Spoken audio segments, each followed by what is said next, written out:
práve robí motorovú skúšku. Počujete, ako to pekne vrčí, roluje na dráhu.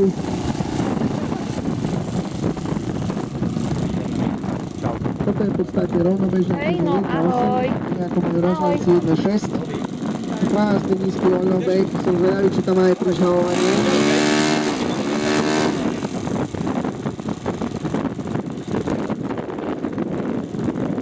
Za chvíľu nám námorný stíhač druhé fotóvej odštartuje a určite tam predvede peknú letovú ukážku. Náletí nejaká akrobacia ľahká. Práve rozmýšľam, na čo máme takú dlhú dráhu vlastne. To aj keď nedávno sme videli, že s vetroňom taký rýchly vetroň, ktorý letel neuveriteľnou rýchlosťou doprednou, tak ten sa netrafil na dráhu. Sme zvedaví, čo tento.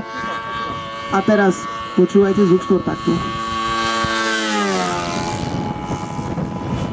Presne takto bol predvádzaný aj skutočný F4 Borzar v Košiciach. Myslím, že v roku 2010 bol na leteckom dni bolo skutočné lietadlo a nejak takto nám ho pilot takisto predvádzal na maximálke. Teraz zase minimálna rýchlosť.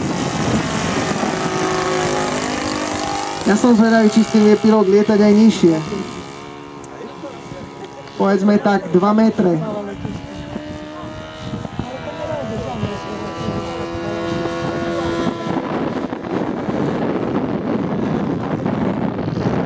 To je dosť veľká výška, no to takto vieme všetci povedať.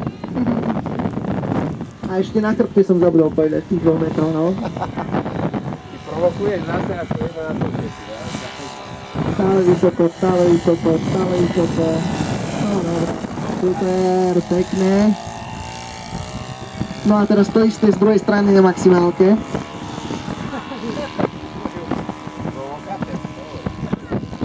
Ono, ja viem, že to má oblý trub, ale v dostatočne veľkej rýchlosti by to malo zvládnuť aj nožový let, pokiaľ viem, no. A teraz to je... No už len tomu chýbalo, aby nás pokropil z guľometu a z kanónu. Respektíve nejaké zero mu tu chýba.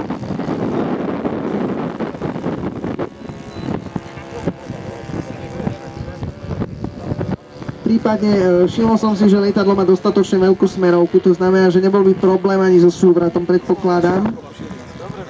Alebo premet to musí vydržať na 100%. Inak má to aj, však to sme si samozrejme všetci všimli, že model štartoval z podvozku a teraz ho má zatiahnutý. Zvláštny krút od tej dráhy, síce bol trochu vysoko, ale nevadí. Teraz máme pol premetom, pol výkrutom sa dostáva do normálnej polohy, teraz asi zahájí paľbu na komentátorské stanovište, ešte ma ušetril.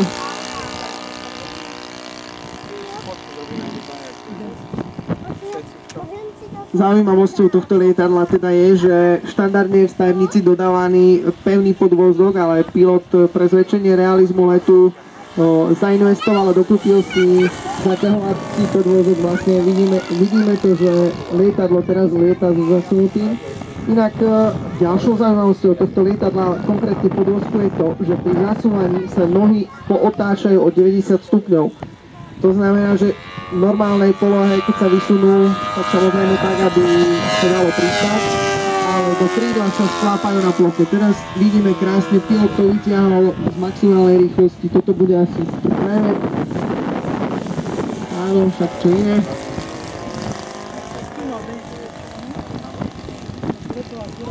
Lietadlo má autentické sfarbenie, farba je tzv. Námorná modrá. Teraz vidíme relatívne pomaly letí po vetre, ale musí aj v tomto prípade strážiť rýchlosť, pretože rýchlosť lietadla sa ščítava s rýchlosťou vetra a ten rozdiel musí byť o to väčší, aby lietadlo nebolo na minimálnej rýchlosti a nespadlo. Teraz vidíme zase pol výkrutom, len na chrbte, veľmi krásne. Odtlačenie premet teraz by na pilota pôsobilo negatívne gečka, to znamená, že tlačilo by ho to do sedačky, to vyťahovalo do sedačky. V každom prípade pod premetom sa dostal do normálnej letovej polohy. Uvidíme, či nám predvedia aj prielet s vysunutým podvozkom. V tlakovej klapke som si nevšimol, takže to asi nebude, ale vidíte, že pilot teraz vysunul podvozok, prelietáva na malej rýchlosti. Zasunul podvozok, privátilný a letí preč.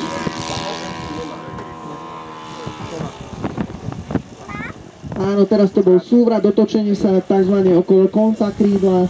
Vytratí sa rýchlosť na vrchole, plná smerovka vľavo alebo vpravo podľa toho, kam bude pilot ten súvrad robiť.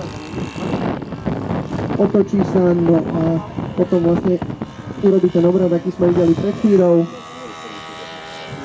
Znovu pomalý výkrut, jeden, druhý, tretí, štvrtý, nič.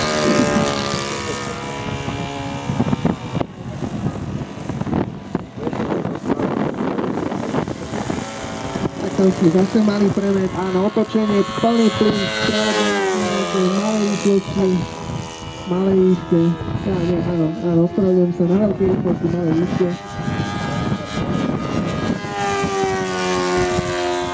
Teraz sme videli zase výkrut, otočenie, no povetrie je to vždy efektnejšie, keďže tam tá rýchlosť je znásobená tým vetrom v srdce.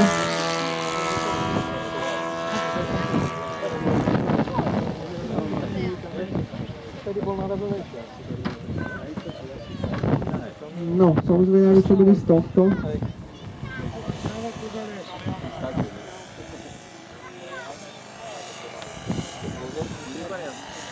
Pristáti to asi nebude, lebo podvozok nie je vonku, no.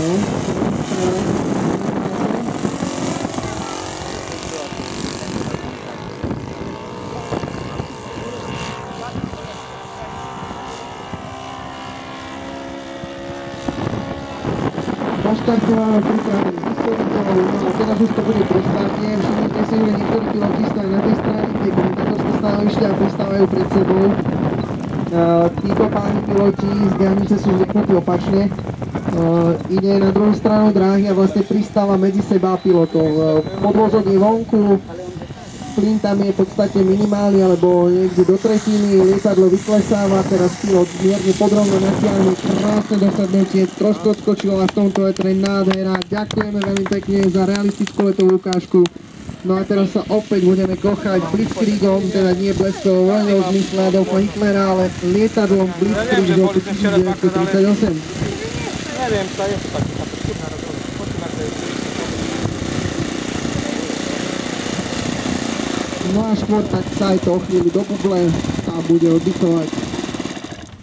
Tak sa aj stalo.